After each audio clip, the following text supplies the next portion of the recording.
I've had a lot of people ask me to make a video about the accessories that I use with my Steam Deck, so that's what we're working on today. If there's anything that jumps out at you as something that you might like, there's going to be links in the description down below. Some of those will be affiliate links, so if you are looking to support the channel and you want to use those affiliate links, I'll put like a little emoji next to them so you know that you're supporting the channel when you pick up your stuff at no extra cost to you. All right, let's get started.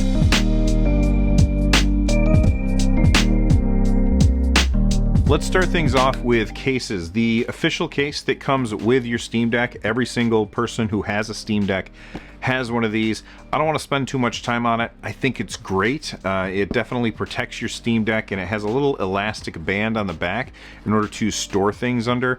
I don't like that elastic band. I worry that it's going to wear out over time, so there's definitely better solutions, but you really can't complain about this because it's free. Then there's the Day Up case. This case takes the storage compartment on the back of the official one and moves it inside the case, which means you don't have to worry about the elastic anymore.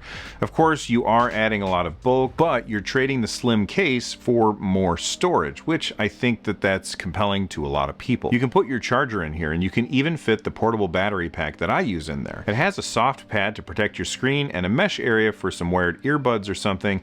It's bulky, has tons of storage, and is very, very cheap, which, let's take the complete opposite of that and take a look at Project Kill Switch. Now, this is my daily driver, Project Kill Switch. It is a hard shell case, and if you want to see my full review on Project Kill Switch, there's going to be a link in the description down below.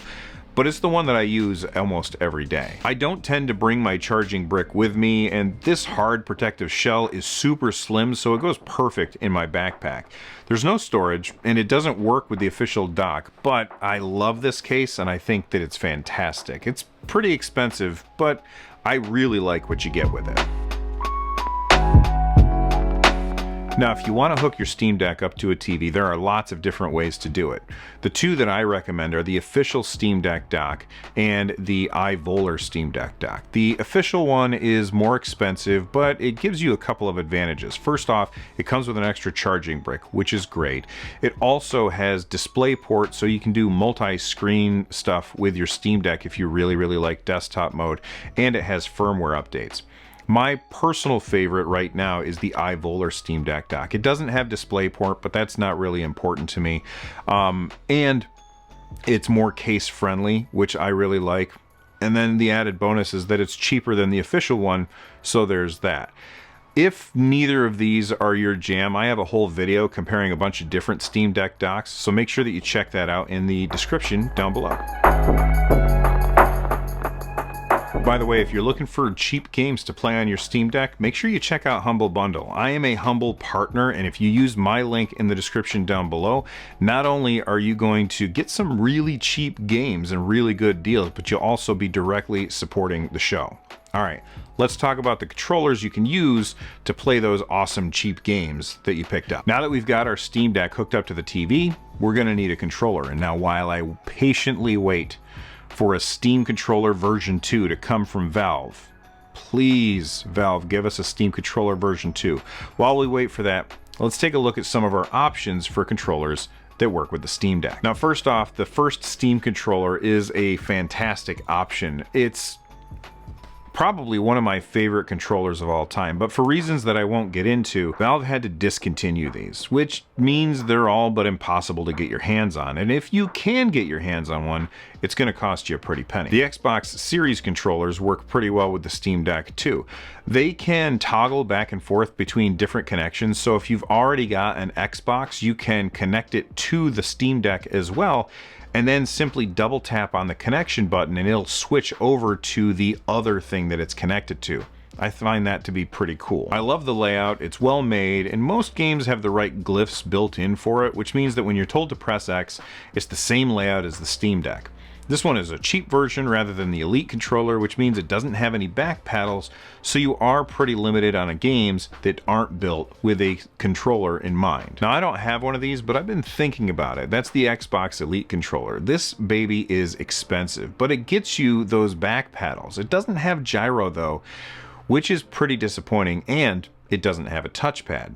Speaking of a controller that has a touchpad, let's talk about Sony's DualSense for the PS5. My one gripe with it is that it doesn't have ABXY, which a lot of games that are made for PC do have, but this has a touchpad in the middle, which allows you to emulate the touchpads on your Steam Deck. It also has gyro, which I wish every controller had gyro. Come on, Microsoft. And overall, it's a great controller, but no back paddles, which takes us to the DualSense Edge, which was just announced. It has all the stuff that the DualSense does, a bunch of customization options, and it has the back paddles, which gets you almost to a Steam controller layout, which is really, really great. But at $200, that's a big yikes from me. The next controller that I really like is the SN30 Pro Plus. I got this for my Nintendo Switch, and I like it a lot. I think the D-pad is fantastic, much better than the Switch Pro controller. And it is customizable, though I think you have to have Windows software to customize it. I don't think it works on Linux. The buttons on this one are actually a Nintendo layout, so when you're told to press A, you have to figure out if it means, do I have to push the button on the bottom or the button on the right? And that's just something to keep in mind. The last controller I'm going to talk about today is this adorable, super thin controller. It's like the younger sibling to the 8-bit Do. Am I saying that right? 8-bit Do or 8-bit Do? Let me know what you guys call it. This is the 8-bit Do Lite controller, and you're looking at it and thinking, why does it have two D-pads? Well, one of the D-pads emulates the right joystick in case you need to have that for a game. But overall, I like this because it's thin and flat, and it fits in your backpack perfectly. It'll also fit inside the Day Up case, so you can put it there. I like to keep this in my bag. That way, if I dock the deck.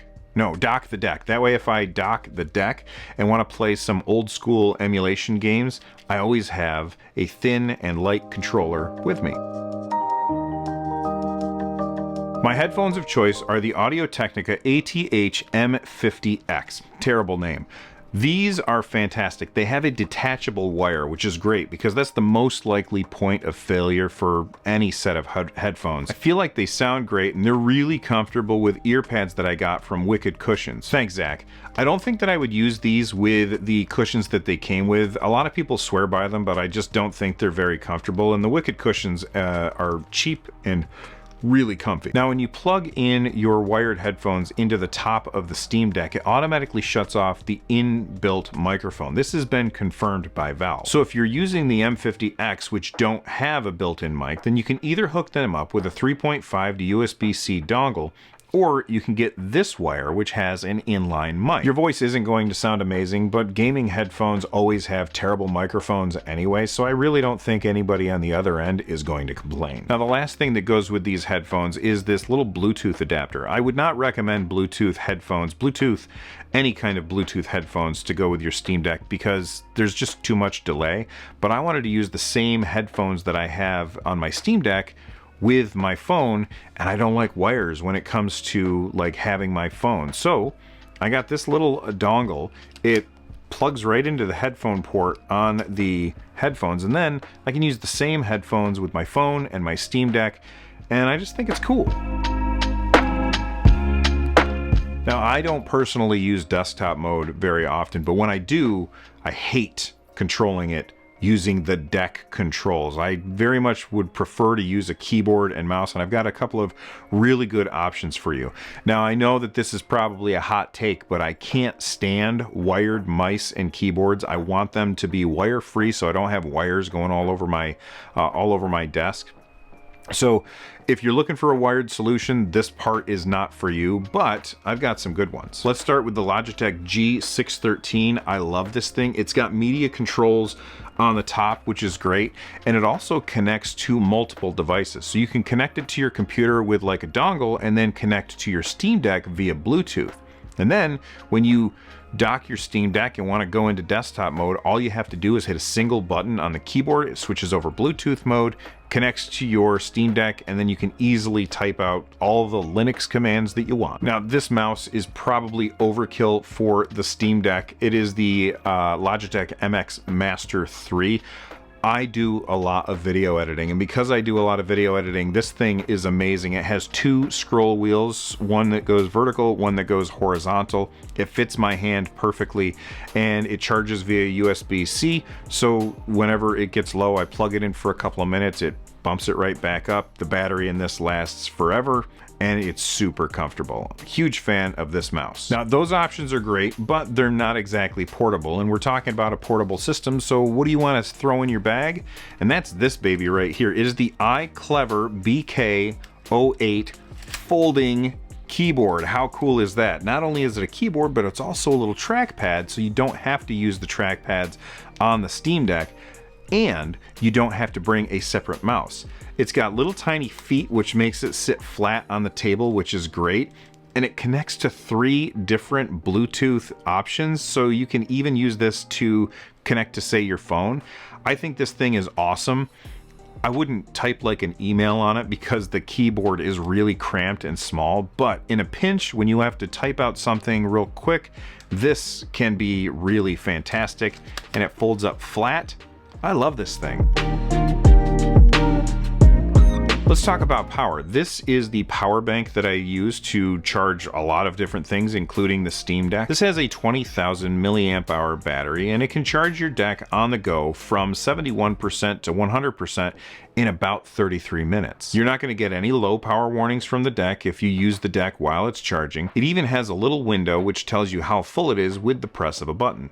The screen also can tell you the current volts and amps. I do wish that it told you the current charging power, like if it was telling me if it was doing 15 watts or 20 watts or 25 watts or whatever, but none of that's on here when you click the button. It has 2 USB-A ports, a micro USB port, and a USB-C in and out. Overall, I like it a lot, and it fits in your day up case. So if you got that case, this fits in there. The charging brick that comes with the deck is pretty disappointed. I mean, power wise, it's fine. Spec wise, it's fine, but it has a non-detachable cord and the prongs don't fold down. There are tons of USB-C chargers that will charge the deck, but I use the REEN Nexode 140 watt charger.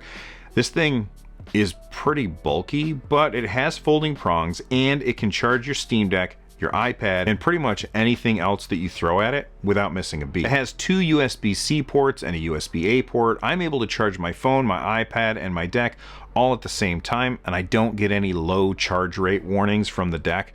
I think it's a win-win right there. So those are my favorite accessories to use with the Steam Deck. If you have suggestions, let me know in the comments down below that like button, and while you're down there, click on the like button. It'll help out. Before you go, I got a couple of other videos over there that you can probably check out, and if it's your first time here, please subscribe. From the NerdNest, I'm Bill. Stay rad, everybody.